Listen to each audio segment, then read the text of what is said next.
kërkesës se si ju ka bën nuk ka me zgjidhur shumë probleme.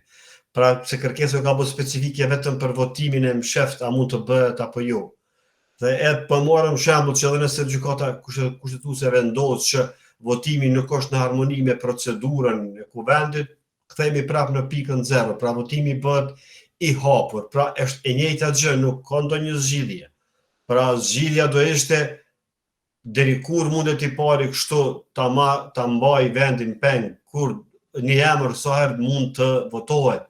Nëse i pari nuk e zgjidh problemin, çka duhet të bëhet? Domethënë janë disa elemente të cilat nuk i kanë zgjidhur me këtë çështje me pyetjen e vetëm për votimin e msheft. Pra unë nuk pres që do ketë ndonjë zgjidhje tjetër.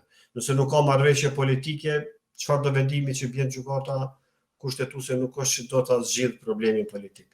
Presidenti është vonuar me pyetjen në gjykatë kushtetuese sepse nuk ka lidhje të bëjë me vendimin e msheft, ka të bëjë me procedurën se si mundet i pari duhet ta ketë një limit. Nuk ka sens juridik që mos të ketë limitje. Pra limitje ka vetë jeta.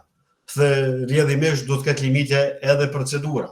Pra nuk mund të shkojmë në pafundësi që i pari nëse nuk pajtohen të tjerët, i pari mund ta mbajë të përhershëm këtë gjendje. Pra kjo është alogjike, jo funksionale dhe jo pragmatike.